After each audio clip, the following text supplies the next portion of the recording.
sea tortoise from a gang of maladjusted juvenile delinquents.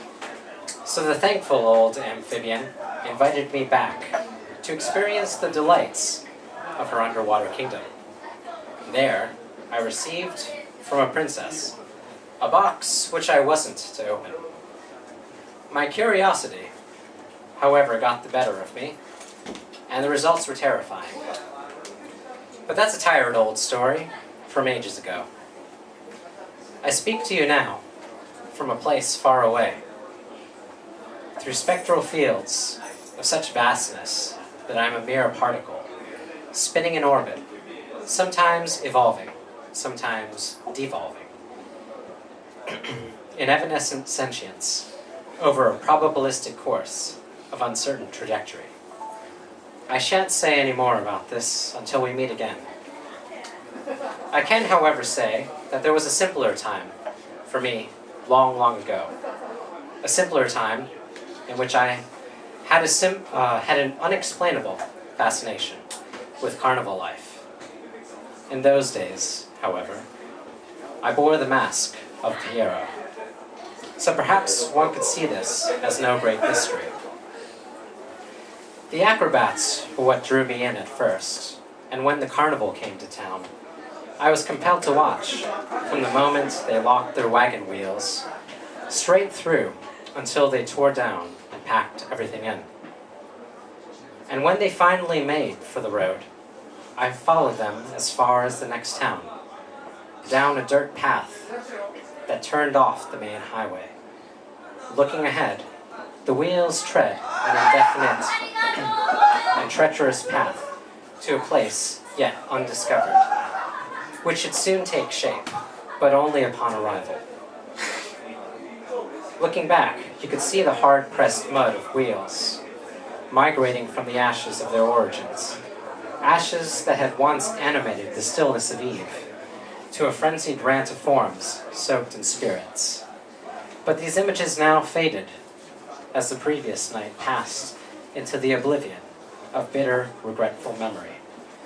Now the dance was over, and regrets discarded in piles that sat adjacent to still smoldering ashes.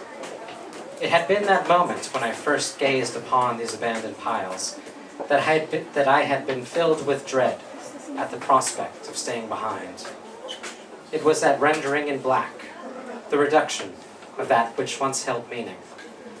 It was that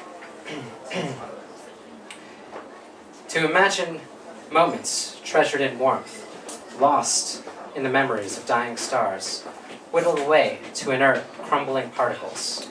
How could one seek not to chase the tail of the very comet that was burning a pure and indelible path through the moment, only to leave in its wake the black residue of semblance exhausted to its fullest? The rain soaked the grounds, and soon what had once thrilled and inspired awe into enthusiastic clumps of flesh had worn away, as fabrics might, to bare threads.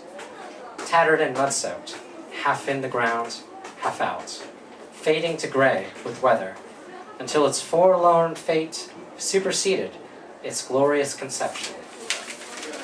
And so I abandoned the grounds, for they should only harden to stagnancy in the light of early morning, and the world should itself continue in mundane rigor, as it had before the hardened molds of its form had been filled with the life force of the carnival. The highway at night abounds with perils. The path narrows and loses itself often in tangles of roots, hard leaves, grasses, and creeping vines, to the point that one is likely, in poor light, to get lost in the surrounding wood. To be sure, the light, too, loses itself in the shadows of tree branches and wandering mists, and thus one is as likely to run afoul of the elements as any sorts of bandits or predators of the night. A deadly flower blooms at the mouth of the cave, petals glowing in the rays of moonlight. Stems and roots exist elsewhere in ambiguated darkness. The colors are unconcerned by their origins, core unbeknownst of its fate. The flower is thus obsessively conflicted with itself. Its inclinations are perennial and unpredictable, even androgynous, for it has at its disposal wiles, both masculine and feminine, despite the rigid structure that anchors it to terrain. The flower is at once in ecstasy and despair, pleasure and pain, contentment and craving, until nothing is left of its withering certitude than its propagating seed. It is thus confused, yet alluring in its vacillating naivete, and seems to possess the unintentional capacity of drawing others into its maddening cavern of consubstantial paradoxes. The Piero, I speak of him in the third person now, for he is more pervasive, more ever-present than even I. The Piero, despite being only a mask one is to wear and little more, has already been pulled into such a world, as this is the very nature of his role. He thus rejects the flower, and in doing so embraces it, and guides himself back from this divergent trail and to the highway by inverting his desire to not stray away from this deviant path and proceeding conversely in his own footsteps.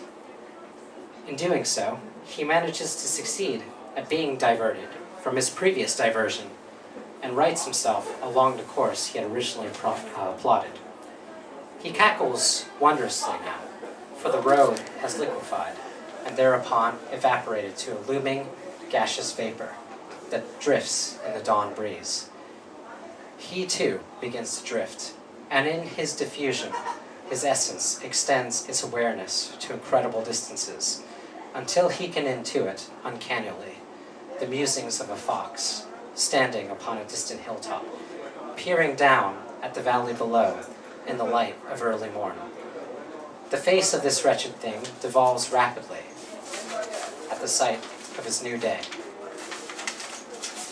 as a streak of green ripples to bifurcate crimson, for this shrewd, wanting creature has necessity bound to its fur.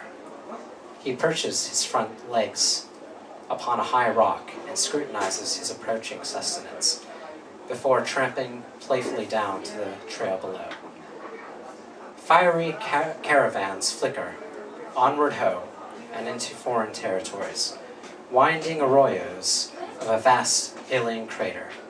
This craggy mass, too, is an amalgamation of time, creeping along the crackling and decayed forms of its surface, fissures spiderweb like wrinkles to barren plains on the face of our common father.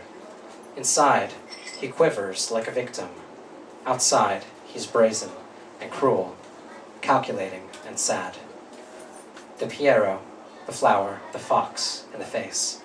4 silent partners look to the sky as stars fade into the backdrop of morning.